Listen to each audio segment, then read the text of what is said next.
foi legal vocês virem e ver a rotina do terreiro. Exato. Os terreiros têm rotinas. Sim. A rotina da limpeza, a rotina da comida, tudo que envolve preparar uma gira, a relação dos irmãos entre si. Foi legal vocês virem, porque às vezes, quando é no terreiro, tudo muito formalzinho, se prepara demais e não sai o que é no dia a dia. Então eu acho legal que vocês estão vendo a dinâmica. Essa é a dinâmica toda semana, né? Todo mundo uma junto. Uma rotina boa de se viver. Nem se torna uma rotina, querendo ou não, né? Porque se torna algo mais que flui de uma maneira mais leve, mais descontraída. A gente deu muita risada. Sim. Muito bom de se viver. E aqui a gente ri e chora junto. Exato. Né? Cada conquista que tem aqui, a gente vibra junto. Então, quando um vai fazer, que nem, né, tem muito jovem, a maioria é jovem, vai fazer Enem, vai fazer vestibular, vai fazer alguma coisa na faculdade, algum desafio, a gente tá ali, nesse momento, ela não tá aqui, a Estela amanhã vai fazer Enem, fez vestibular para direito, mas vai fazer Enem também, e eu sei que ela tá lá. E aqui eu tô mandando muito axé para ela. E todo mundo tá fazendo a mesma coisa, né? Agora, quando um tá quebrado, tá triste, também, né? Lá no privado, cada um manda sua mensagenzinha, é sobre isso, porque a gente se encontra uma vez por semana, a gente participa da vida do outro. Então, eu acho que é muito ruim só no sábado, tem que ser todo dia. E aqui é assim, é natural, é espontâneo. Não é só o pessoal do terreiro que frequenta. É difícil não ter gente nessa casa.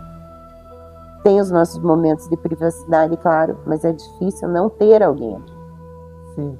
É um lugar onde sempre tem gente circulando.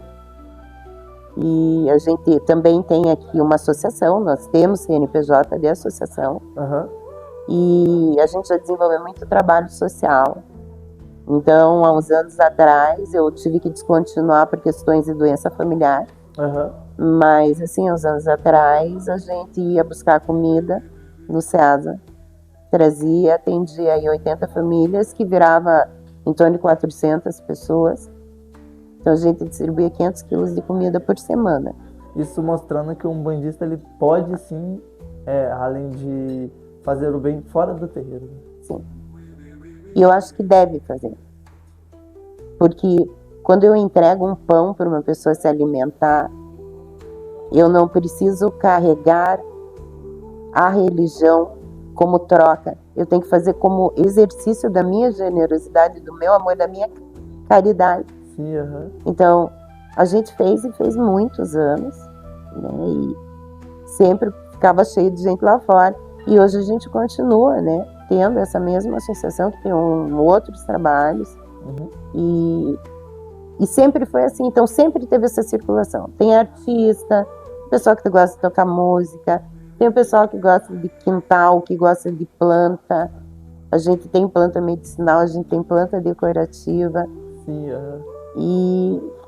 E assim, eu continuo achando muito legal vocês terem vindo hoje participar, sim. A oportunidade dada pela senhora, uma oportunidade que eu buscava há tempo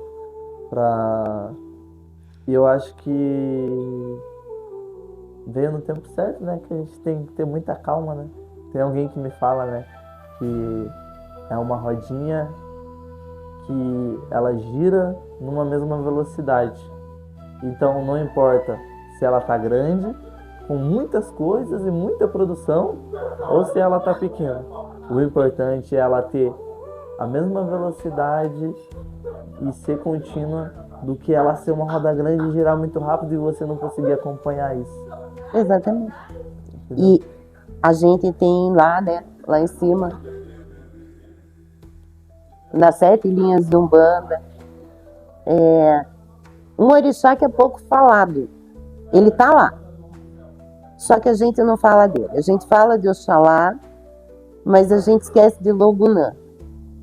Oxalá é o espaço, Logunã é o tempo, né? E eles estão os dois no raio da fé. A fé, ela se opera no tempo e no espaço. Todo milagre acontece quando você está pronto para ele. Porque o milagre muitas vezes não é algo que vem de fora, é algo que você constrói para que aquilo aconteça. A gente tem, né, as entidades, então tem uma entidade que diz assim: a fé não é um presente de Natal que eu chego para você, te entrego na mão, você desembrulha, a fé pula em você e você passou até a fé a partir daquele momento. Não. A fé é uma construção. E a gente tem que entender que o tempo também é. A gente tem que esperar o tempo de maturar. A planta, né, eu que vivo nesse quintal, eu sei que no inverno ela vai ficar com as folhinhas todas caídas. Vai aparecer algumas que até morreu. A macieira que tem lá fora, né? Sim, morreu. Não morreu. Ela tá viva, ela tá no tempo dela, no processo dela. E aí chega a primavera, ela enche de folha, ela dá os brotinhos. Então, às vezes a gente não se relaciona muito com o Logunã, né? Com esse tempo de maturação. Eu acho que é o que está acontecendo com você. Abriu a porta para você. Exato, chegou o teu tempo de falar disso. Talvez se quisesse fazer antes, não ia ficar tão bom. Sim. Porque para você chegar aqui hoje, vir aqui, cara, é um aprendizado de mexer com equipamento, é ter o teu cameraman, é vencer muitas vezes o desafio, que nem você falou, de uma timidez. Exato. Eu acho que a timidez é o maior desafio, né? Porque a coragem, ela pode até vir, mas às vezes a coragem, ela vem com um pouco de motivação, e a motivação, ela é momentânea, né? Então, às vezes a gente tem a coragem, mas às vezes é uma coisa momentânea. Então, continuar movimentando para que continue existindo, que tudo que existe está em movimento, foi preciso ter calma, paciência, ter um entendimento que nem você falou, chega o momento certo de existir. E todo mundo começa em algum lugar também, né? Exato. A história do presente, até os canais, os podcasts, as redes sociais, você sempre vai começar com um seguidor. Sim, verdade, sim. Você sempre vai ter 10 pessoas que curtiram lá e você diz, nossa, 10. Porque o primeiro sempre é uma pessoa. Exato. Daqui a pouco você tá com um monte de seguidor. Só que você tem que respeitar isso e amadurecer também, né? Eu acho que a Umbanda, quando ela é bem tocada e quando você entende, ela é um exercício de crescimento individual, de evolução individual. Sim, né? Jamais, há um tempo atrás, você pensaria, se te perguntar assim, alguns anos atrás, daqui você quer fazer isso? Você ia dizer, não sei, não, acho que não. Exatamente. E a Umbanda me trouxe um nicho que é falar sobre religião, falar sobre o quão é bom na vida da pessoa, o quanto faz bem, o quanto traz positividade, o quanto traz melhora, né? Melhora. E na vida da senhora, quando começa isso? Começou muito cedo, eu tinha 16, 17 anos, né? Faz 40 anos isso. Eu tive um episódio, eu estava na praia e eu incorporei. E assim, a minha família, ela vem de um lado católico, espírita de mesa branca, e como todos os demais narraram, há uns 10 anos atrás, eu soube que na casa do meu avô tinha gira. Mas eu não sabia, né? Esses tempos atrás que meu pai contou. Tinha um monte de gente que tirava a mesa, enfim. Sim, E aí eu tive uma manifestação espontânea. Só que assim, eu não fiquei incorporada, eu fiquei deslocada do meu corpo. Eu tive E aí eu vim para Curitiba. Assim. Não. Eu via tudo de longe. Era como se eu tivesse descolada. Ouvia tudo muito longe, como se realmente tivesse alguém no meu corpo e eu estivesse vendo de fora. E isso foi esquisito. E aí eu vim para Curitiba e comecei a procurar terreno, né? Alguém disse assim, ó, isso daí é mediunidade, você tem que lidar, você tem que desenvolver, e eu comecei. Eu fui em vários terreiros, até que eu achei a casa, que também é casa, né? Casa de orientação. E aí, nesse lugar, eu fiquei 12 anos.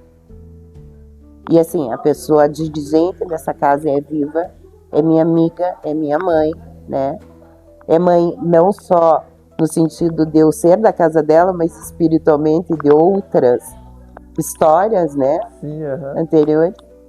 E lá eu fiquei 12 anos. Durante um tempo eu cheguei a atender sozinha, né? E sempre titubeando, abro, não abro, abro, não abro, abro, não abro.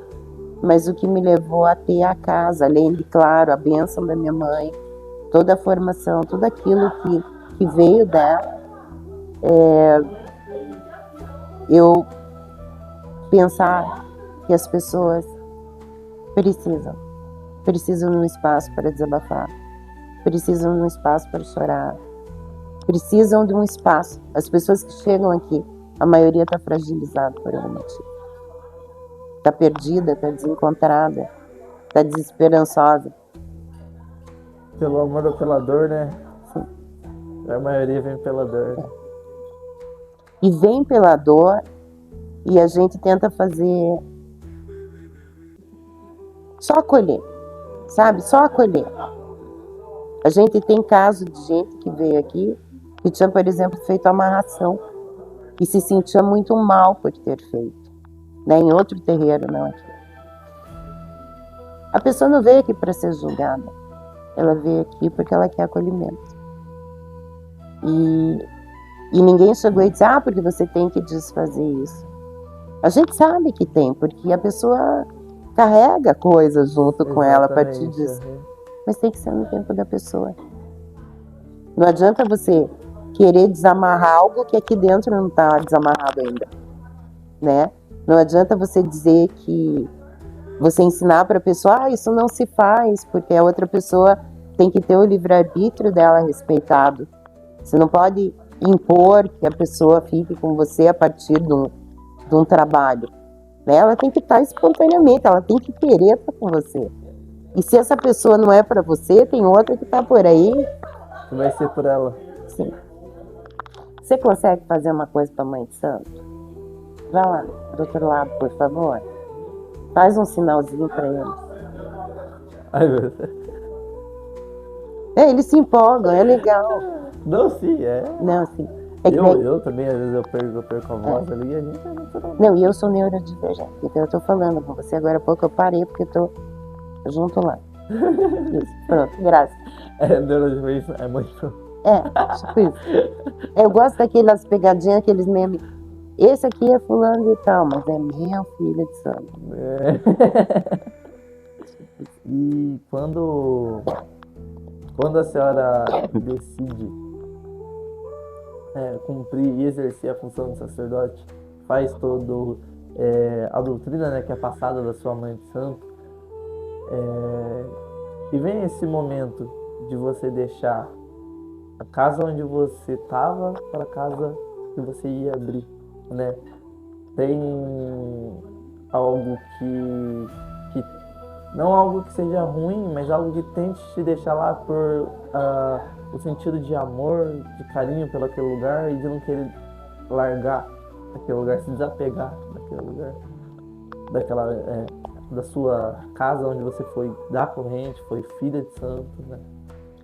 Eu acho que a casa, a tua primeira casa, a casa onde você desenvolve a tua espiritualidade, e eu vou lá ainda, né? Uhum. Porque é aqui em Curitiba e a hora, se eu quiser sair agora e ir lá, eu vou, né? Mas eu carrego a casa em mim. Esse lugar, ele não é só um lugar físico. Ele é um lugar que está aqui. Porque durante 12 anos eu bebi de uma fonte. Eu trago a ancestralidade não só de quem iniciou comigo, né? Quando eu fui procurar esse lugar. Essa pessoa que me acolheu, essa mulher maravilhosa que me acolheu. Mas também um dia ela teve num terreiro de Umbanda, que também teve um pai e uma mãe de santo. Então, o filho envelhece e vai ter os seus caminhos, mas ele nunca vai esquecer, e nem deve, né? Claro, a gente sabe que tem situações que o filho sai porque brigou com o pai de santo, porque não concordou com o dirigente, enfim, acontece, né? Mas eu carrego isso em mim. Eu honro a minha mãe, a minha casa, essa pessoa que me passou conhecimento, quando eu pratico aqui dentro aquilo que ela me ensina. Muito do que eu pratico aqui eu aprendi lá. Eu não tenho nenhuma casa que não tem influência anterior, e é ancestralidade. Mas é movimento também.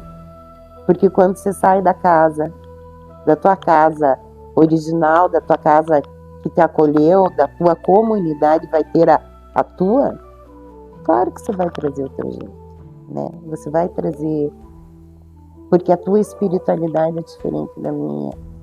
Então cada um tem um jeito de conduzi-la. Eu não gosto de certo e de errado. Uhum. Eu sou uma pessoa que tem problema com qualquer tipo de extremo. Não é certo e errado. São formas diferentes de fazer a mesma coisa.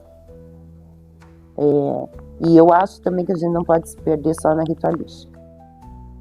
Eu vejo que muita casa é muito rígida com relações à ritualística, mas o fator humano é importante também.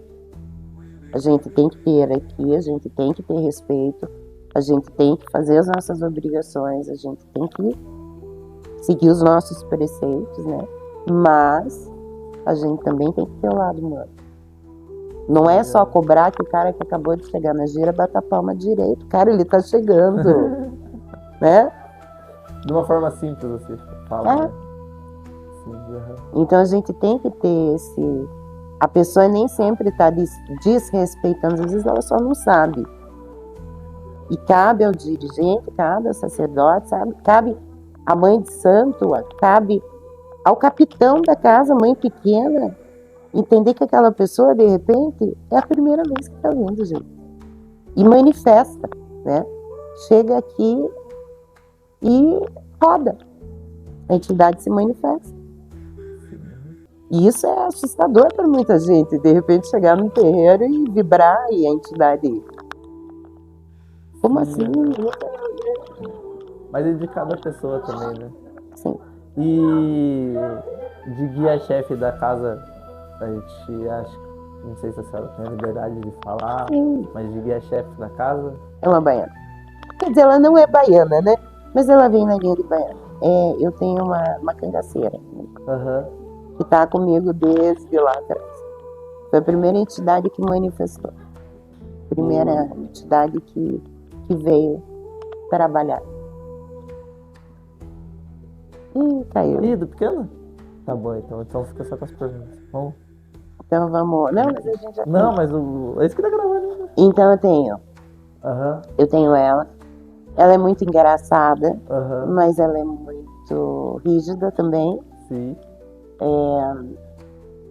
Ela fala que ela não dá ponto sem nó. É uma entidade que realmente, às vezes não fala, deixa, dá corda para se enforcar também, né? Mas é uma entidade que tem uma sabedoria incrível. A gente tem o seu Tupinambá, que no meu caso, ele não é um índio encarnado, ele não é como ele é um encantado. O seu Tupinambá, dentro da minha espiritualidade, e pode ser diferente na espiritualidade dos outros, né? Mas a minha espiritualidade, ele se manifesta como a força do povo indígena, como a aldeia. Ele é a força da aldeia que se materializa e incorpora e vem, mas ele é um encantado. O seu Tupinambá não é uma entidade. Porque às vezes a gente confunde um pouco, né? Mas é isso, é a força da aldeia, a força da tribo, de cada índio. Ele traz esse coletivo. Temos o seu tranca-rua, né? Que é um Exu maravilhoso. Ele traz muita sabedoria. Ele tem todo mundo chama ele de pai, porque ele é pai. Eu digo que assim, cara, é engraçado porque Exu geralmente é um cara assim que ele é brabo, ele é rigoroso, ele é poucas ideias. Seu tranca não, né? Ele é um Exu que é o paizão aqui. Tá atorando aqui, tá, né? Acontecendo muita coisa aqui dentro. Ele vem com a bengala dele, que a bengala dele até tá ali, que não é uma bengala comprada. Eu vou levantar, eu vou mostrar porque eu gosto. Não, pode ficar tranquilo. Não, eu vou lá e eu volto. Au.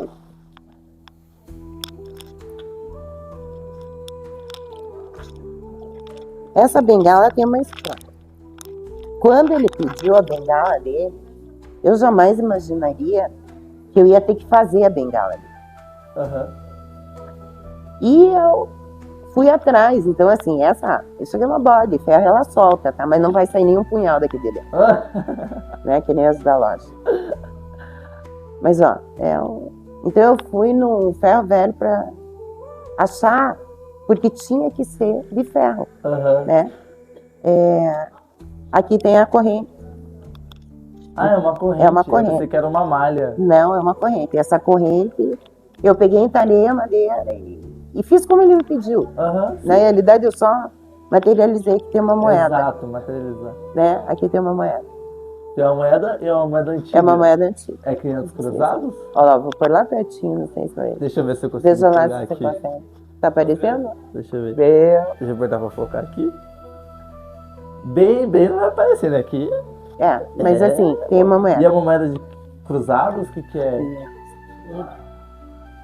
Eu tô sem óculos, eu acho que é Deixa eu réis. ver. É réis? Eu nunca vi essa moeda. Sim. Mas Enfim. E o que é isso aqui? Isso aqui não é um enfeite, né? Por isso que eu falei. É um para-raio. Quando a gente tem gira de esquerda, ele faz exatamente o que eu estou fazendo aqui. E ele joga na bengala, né? Ele aterra, ele usa isso aqui como um aterramento. E é um objeto que ele pediu para ser confeccionado dessa forma. Então, muitas das coisas que você vai ver aqui, você já deve ter observado no terreiro, são coisas que foram pedidas e sem a chance de eu comprar pronto. Feitas à mão. Sim, porque a nossa espiritualidade diz o seguinte: quando você está montando isso aqui, você está se conectando. Então, quando você faz, você se conecta. Quando você vai na loja comprar pronto, alguém fez aquilo. É a história de outra pessoa. Exatamente. Então, a bengala do seu tranca e várias coisas que tem aqui é sobre isso. Materializar. Ele disse, eu quero assim, mas ele não disse tem que ser bonito, nada. Ele só disse, uma bola de ferro corrente é a moeda. E eu fui atrás, comprei com o dinheiro que tinha na época, né? Fui atrás do ferro velho, eu acho que é isso. Eu fui no ferro velho, eu quis dar esse presente para ele. Sim, A corrente, na época, não estava assim com uma situação financeira tão... Então eu comprei aqui que eu tinha condição de comprar. Fui atrás da moeda. Então, só o fato de você ir atrás, você está trabalhando. Você está trabalhando a tua espiritualidade, você vai trabalhar a tua disciplina, porque vai machucar a mão. Vai machucar. Vai. É que nem colar de lágrima de Nossa Senhora para Preto Velho. Então, como é que é isso?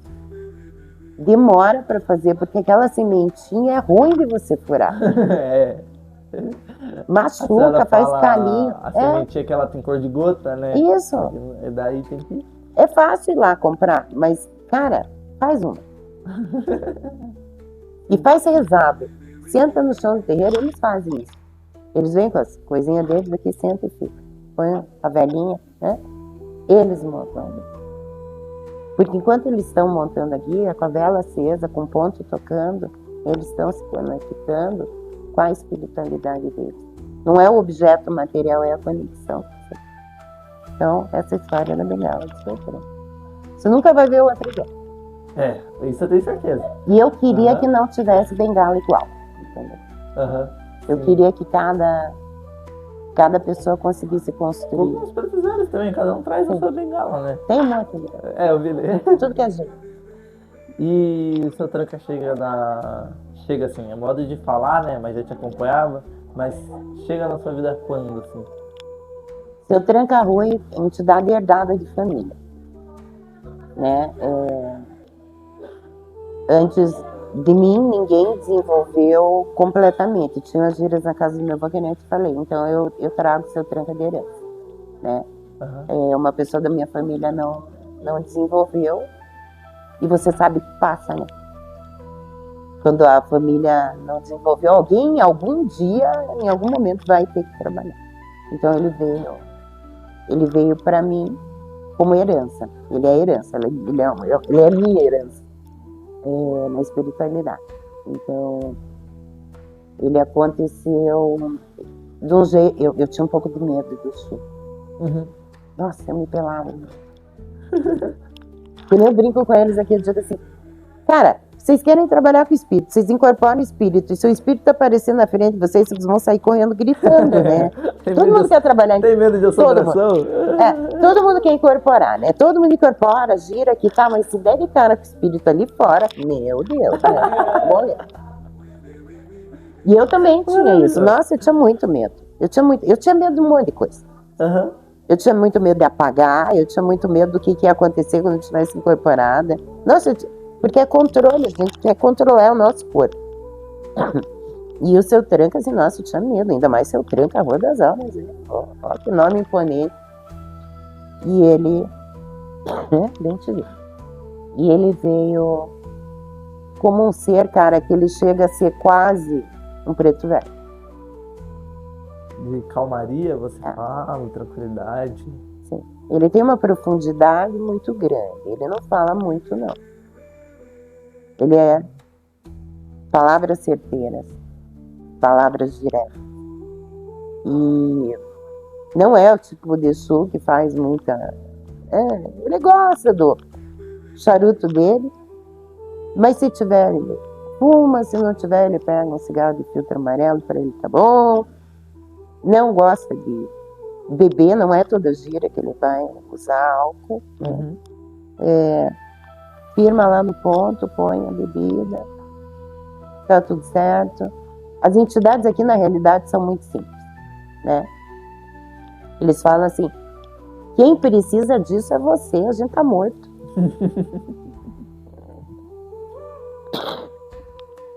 Né? E a baiana? A baiana é uma figura. A baiana tem história. A baiana, eu vou devolver lá. Depois você faz todas as coisas. Até eu tossir. Eu acho que vou deixar sem corte, pra ficar bem natural. Assim. Porque vai, né? A baiana é uma figura. Ela é uma figura. Ela era do bando do Lampião. Tem registro histórico dela. Quando eu comecei, há 40 anos atrás, não tinha internet. Então o único jeito era pesquisar, né? Pesquisar em livro. Era o lugar onde você ia encontrar alguma informação. Só que o cangaço também não era uma coisa extremamente documentada. Exato. Não tinha muitos livros, não tinha assim, muita literatura, não tinha muito. E ela sempre contou a história dela.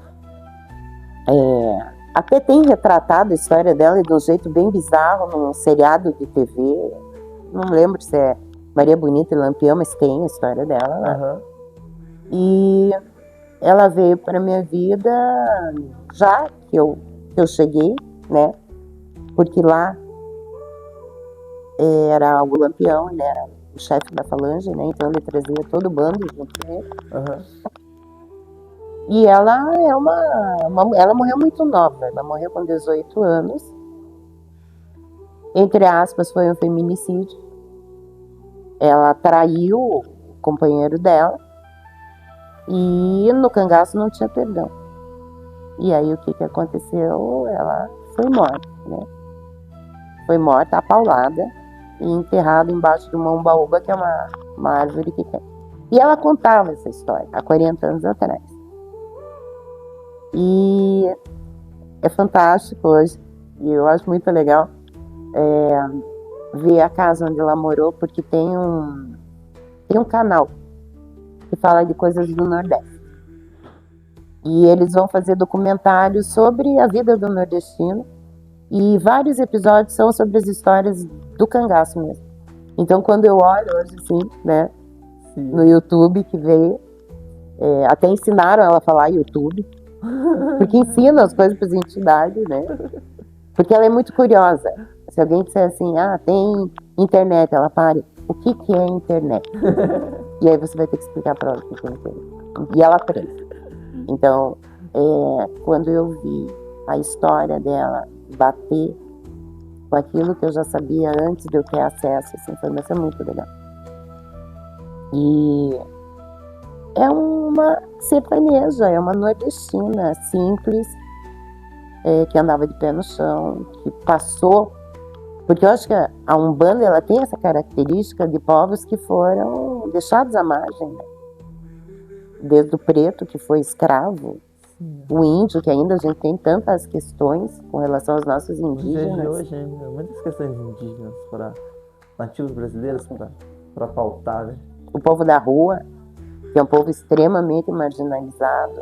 Sim, Então eu acho que a Umbanda ela reúne todos esses povos, o cigano, nossa, a etnia cigana, né? E aí falando de etnia não só da presença em terreiro, mas a etnia que as pessoas sempre viram como pessoas ruins, né? E isso tudo, a Umbanda traz a possibilidade de você demonstrar que eles têm uma história. Sim. E que são, às vezes, histórias de sofrimento, como é a vida de cada um. Então, eu acho legal poder dizer que as linhas da Umbanda são pessoas realmente que estavam à margem da sociedade e que hoje, com a sua experiência, que não é experiência às vezes acadêmica, mas a experiência, né, da curandeira, a benzedeira, que sabia lá mexer com as ervas, para que cada uma servia, e como é que eu fazia uma oração para costurar o machucado. Né? Sim, total. É o saber ancestral. A essência de tradição também. Sim. De trazer da mãe, do pai, do avô, do avó. Pois é. E por isso que eu acho que a Umbanda ela não pode discriminar. Que nem você perguntou aquela hora, aqui cultua também Oxalá, aqui também tem filho de Exu, aqui tem. Uhum. Tem porque a gente não pode deixar, enquanto umbandista, nada, nem ninguém, nem entidade, nem a margem. Sim. A gente não pode escolher, a gente quer só esses outros a gente não quer. Não. Você falou uma das coisas que me caracteriza, eu acho que isso também. Quem quiser vir, venha. Se for para prestar o amor, para fazer caridade, seguir com respeito o jeito que a casa funciona, pode vir. Né? Desde que tenha uma conduta, porque às vezes a gente acha que está incluindo e mesmo dentro das nossas práticas litúrgicas, sim, a gente está... Não, com esse trabalho, com esse eu não quero. Né? E a gente tem que ser esse acolhimento, independente da raiz. Sim. Eu vejo que o ser humano muitas vezes se perde no rito, não na profundidade, na camada que está ali por baixo. Porque é camada. Sim. Só que a gente às vezes coloca tanta camada em cima de tanta coisa e esquece do primordial, do essencial. É que nem um bolo com vários recheios, né? Sim. Gosto de tudo junto. Não, e a gente fica, e assim, eu sei que não é todo mundo que faz, mas a gente ouve absurdos também. Eu ouço às vezes que Você comentou isso comigo, né? Não hoje, mas a gente conversou sobre isso. Do comércio, Sim, né? Exato. Que em muitos lugares a Umbanda é comércio. Ela realmente é comércio. E aqui a gente não cobra nada. A gente não cobra consulta, não tem mensalidade para filho de santo.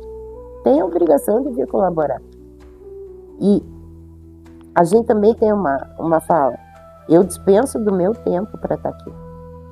Eu também ofereço gratuitamente o meu conhecimento. Então é uma troca mesmo. Então quando vem no terreiro para fazer uma função de limpeza, quando você está limpando ali as quartinhas, trocando a água delas, você vai começar a entender o que é uma quartinha. Né? Coisa que você não vai ter esse aprendizado. Quando eles vão lá, catar matinho no terreiro, lá no... que vai pegar na planta e diga assim, que nem eu fiz com você, sente cheiro. Tem planta que é de cheiro, é gostoso. Sim, A gente já fez, a gente faz isso às vezes. Vai todo mundo lá pra fora, eu digo, hoje cada um pega uma plantinha. A internet ajuda bastante. Identifique, tira foto da planta. Vai lá no Google Lens, eu sou da informática. Vai lá no Google Lens. Que planta que é essa? Vão catalogando aí. Vão aprendendo. Para que serve boldo? E daí vocês, no caso, estão ou já catalogaram as plantas a gente que tem no alguma coisa já. jardim? Sim. Não tem tudo? O legal de como é um jardim muito grande, de você catalogar, é que você absorve um conhecimento para usar em qualquer condição que você esteja, né? Não estou nem falando da condição espiritual, mas da condição humana. Mesmo, no dia a dia. Exatamente. Porque pé de boldo tem aqui, mas tem em todos os lugares. É amargo. Muito amargo. Mas, cara... Você nunca comi. Não, o boldo, assim, vou ensinar. O boldo, além de você fazer banho de Oxalá, o boldo, ele tem propriedades. Quando você tá com dor de estômago, com azia, quando você não tá bem, ele é amargo. Todos os amargos, a losna também, o boldo, os que são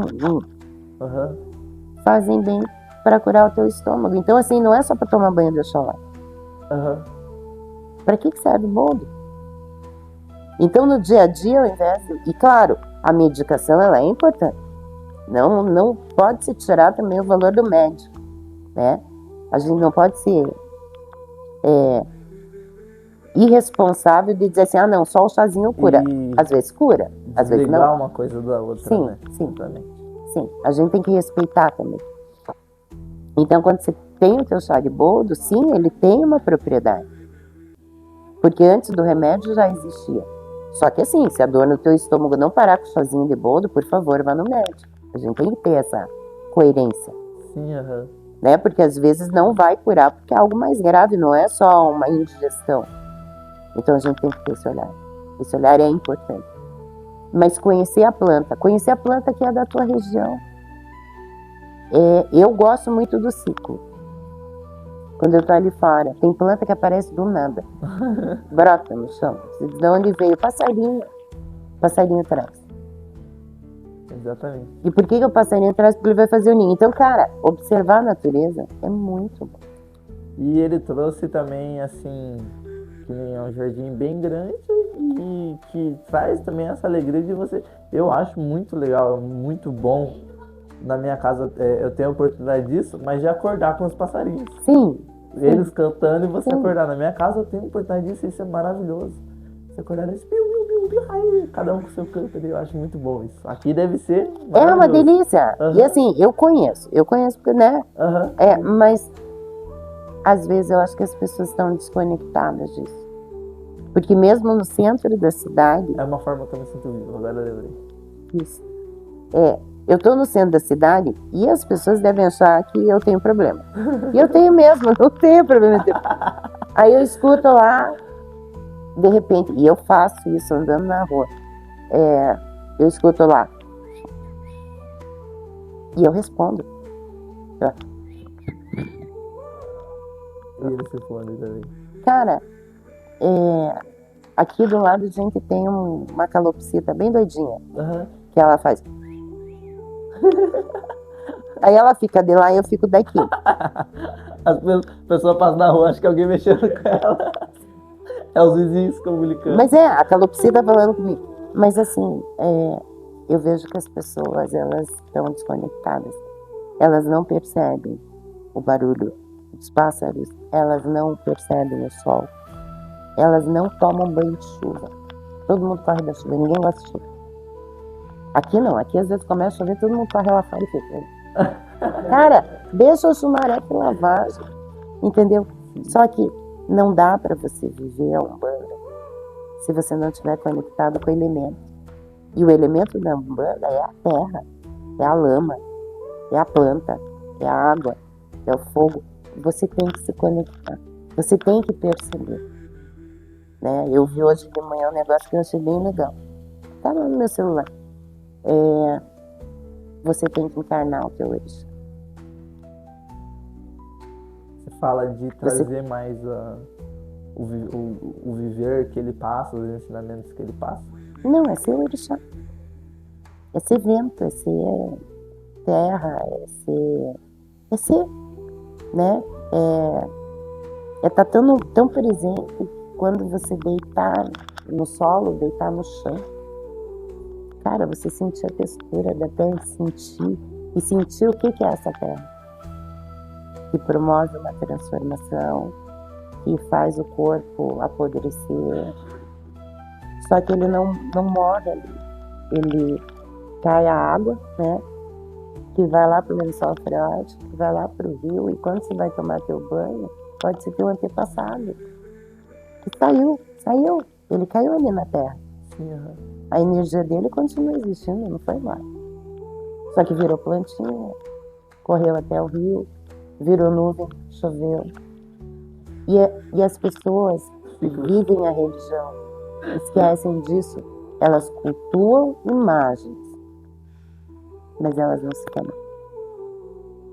Então, é que nem eu te falei a história do vento na praia. Se entregou um momento. Sim, é sentir essa energia, esse movimento. A gente tem, eu tô fazendo, né? Que nem a Rafa falou, eu tô tentando ir ao mestrado para falar da essência do orixá. Não do orixá antropomorfizado. Uhum. Eu não quero falar do que é um... Tá, tem toda a história, que realmente eram reis, né, na África, tá? Mas eu quero falar do Ogum no sentido de qual é a essência do Ogum. Então o Ogum está no meu dia a dia em todas as tecnologias. E tecnologia não quer dizer só celular, quer dizer a tecnologia de preparar um alimento, porque a agricultura é uma tecnologia, escrever é uma tecnologia, né?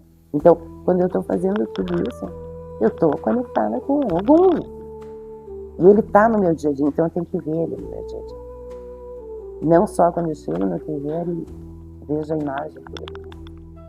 Não, eu tenho que me relacionar com a feminilidade que a mãe Oxum traz. Eu tenho que me relacionar com o meu amor próprio, com a minha autoestima. Quando eu me admiro com algo belo, eu estou me relacionando com o Oxum. Né? Ela não está longe de mim, ela não está aqui só no dia a dia do terreiro. Ela está lá fora. Quando eu cruzo com algo na rua e me admiro, digo, meu Deus, que lindo. Ela que está vibrando em mim, é isso que eu falei. É encarnar o orixá. É entender que ela está ali na hora que eu me admiro. Quando eu vou no cemitério lamentar a morte de alguém, a gente está com o pai Omolê, né? Que cuida do campo. Então, daquele campo, daquele lugar. Então, não tem como você viver Umbanda se você não conseguir encontrar lá no dia a dia, na pedrinha do chão que você tropeçou, o teu pai xingou, tá lá. Tá ali. Sabe, não tem, se você não consegue chutar pedra e lembrar do teu pai, que conexão é essa, né? Aí você corre lá na loja, compra um monte de pedrinha. Sabia que eu ganhei na praia essa pedra, né? Eu já contei essa história no canal, mas eu vou contar agora pra senhora. Acordei cedo, eu tava na praia já. Eu fui daí pra uma pedreira, aquelas pedreiras de encostas. do mar, assim, sabe? E daí eu tava lá em cima. E daí foi antes de eu iniciar todo esse trabalho com visual, audiovisual. E daí, só que eu tava balançando na balança. Daí eu pedi um movimento de certeza, sabe? Algo que me desse certeza. E só que, tipo assim, foi um pedido muito inconsciente meu, porque o pai orientou a gente a ficar tranquilo de férias, né? Então foi um pedido muito inconsciente. Aí alguma coisa veio da minha cabeça e falou assim, cave ali, ó. Aí eu desci, tipo, daquela rocha gigante, e era um monte de rocha, assim, sabe? E daí eu comecei a cavar, assim, só pra cavar, assim, na areia, assim. Daqui a pouco eu achei uma pedra que ela tava de assim, tipo, a areia tava encobrindo aqui e aqui. E daí falou, tire essa pedra. E eu fui cavando, e deu um trabalho pra tirar essa pedra, porque ela tava no meio de duas rochas, assim, e ela tava muito presa. Tipo, a parte mais fina dela tava pra cima. Aí eu consegui tirar essa pedra de lá, essa rocha, né? E ela é uma rocha mesmo, de praia mesmo. E ela tem exatamente o formato da África. Ele já viu, tem, né? Tá todo lado lá. E ela tem exatamente o formato da África. Exatamente o formato da África, né? Tem, tanto o Mano Brown, uma época ele usava um cordão que tinha o formato da África. É exatamente igual, se pendurasse ali era a mesma coisa, né? E é muito legal isso. E daí quando eu ganhei aquilo, eu fiquei olhando assim, e eu fiquei olhando. E se você vira ela do lado ao contrário também, ela tem, eu não sei falar o nome da questão geográfica ali, mas ela tem o relevo. Ela tem o relevo de toda a encosta da África, que é uma encosta alta. Sim. E a região ali, eu acho que é de Ioió, de Angola ali, é a única região que tem um baixio, assim, não sei se é assim que fala, mas é a única região que ela pega e faz isso. E a pedra é exatamente assim do outro lado. Ela desse lado do formato da África. E daí você vira do outro lado, ela tem todo também. E foi o teu presente, foi a tua resposta. Foi uma resposta certeira que eu tenho tudo. Hoje ela fica em cima da minha porta da minha casa lá. Mas sabe o que podia ter acontecido nessa história bonita? Se ter dito, eu não vou, sei lá, cavar. Pra quê? Por que eu vou cavar? Pra quê? Entendeu? Sim, exatamente. Eu acho que isso é bonito. Às vezes as pessoas dizem assim, cara, é porque eu queria ter uma intuição. Cara, a intuição vem, passa, a pessoa pede outra e não. Então, você pediu o sinal. Muitas vezes eu acho que isso é muito bonito. Para você é bonito. Sim, não, pra mim eu não tenho palavras. É o trabalho. Tipo assim, tá lá. Você vai descer, você vai lá, você vai cavar. Você vai dedicar teu tempo. Você vai dedicar tua energia. Você vai mostrar a tua confiança e dizer, porra, se me mandarem eu cavar lá, eu vou. Né? E a recompensa. Porque a espiritualidade, ela é esse caminho. Né? Ogum é caminho. Cara, que caminho? Não é a rua. É a rua também. Mas é o caminho que você faz para conquistar aquilo que você quer.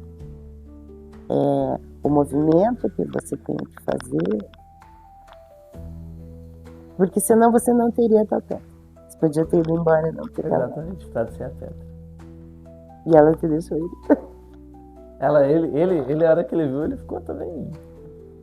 Que horas são, meu Deus? 6h40? Então estamos saindo já? Estamos saindo. Ele precisa. Quer falar alguma coisa pra finalizar com a gente? O que eu quero falar? Eu tinha tanta coisa pra falar. Isso que a gente veio com o tempo.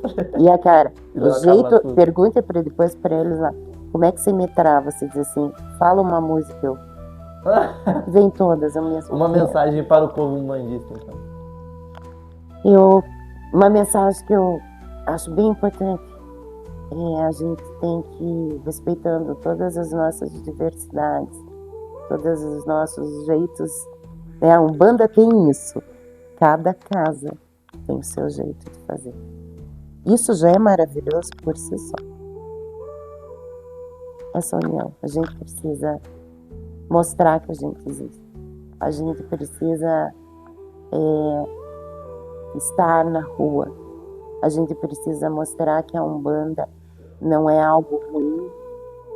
A gente tem que mostrar o trabalho social que muitas casas estão fazendo por aí. Quantas pessoas também se curaram na Umbanda, como se curaram na igreja católica, como encontraram sua cura numa igreja evangélica, ou como encontraram sua cura em outros lugares, né? Na medicina. A gente tem que se unir. Eu senti um pouco de falta, eu acho que esse é o recado. Eu senti um pouco de falta de ter mais terreiro grande lá. Tinha muito terreno menor. Na caminhada. Eu senti. Se tivesse todos os grandes lá, tenho certeza que aquela Marechal tinha faltado espaço. Porque a gente não quer, mas a Umbanda é um ato político. Também é. Viver é um ato político. Porque você convive com pessoas. Você ocupa espaços coletivos. E esse espaço coletivo, ele tem que ter representatividade. Então, todo mundo tem que estar lá, tem que ter caminhada para tudo, até para Buda. Eu sou muito a favor. A gente tem que ter caminhadas que mostrem que existem pessoas diferentes, que se uniram, que estão ali porque acreditam em algo. Que bom que acreditam, que querem fazer alguma coisa boa. Então, acho que isso a gente só tem que se unir um pouquinho mais, parecer um pouquinho mais para fortalecer. Obrigado a quem assistiu tudo, né? Porque vários episódios. Obrigado. Quero pedir a oportunidade aqui, se a senhora deixar, de falar sobre o projeto do Natal do meu amigo Carneiro, que a gente arrecada alimento. Sim. A gente deixa eu até me posicionar lá da senhora aqui. O projeto, o provedor do projeto é o pai Ednei, e todo o Natal a gente entrega cestas básicas para famílias necessitadas. Essas cestas básicas, elas são doadas e arrecadadas. Tem algumas instituições que doam algumas unidades, mas a gente tenta arrecadar o máximo possível. Então, se você puder levar 1 quilo de alimento ou entrar lá na rede social do Tuca e ajudar com o que você conseguir ajudar, já é de grande ajuda. Porque, repetindo a fala do meu pai de santo, pense que no Natal você vai estar comendo e vai estar ajudando mais alguém a fazer uma ceia de Natal. Projeto meu amigo Carneiro, se você quiser ajudar, muito obrigado. Então vamos fazer uma coisa. Vamos. Vou conversar com o povo aí também para reclamar. Tá bom. Eu quero que você leve para o teu pai de santo. Muito axé. Muito obrigado. Um abraço. Muito carinho. E diga para ele que se um dia ele quiser vir aqui, esse chão também é dele. Ele assiste, ele cuida de mim. E cuida bem dele. Tenho certeza que você é um excelente pai de santo, porque o Dan é uma pessoa maravilhosa. Ele cuida. Mas dê um abraço para ele. Obrigado. Para tua casa. Que a casa seja sempre firme. Muita chefe. Obrigado pela oportunidade.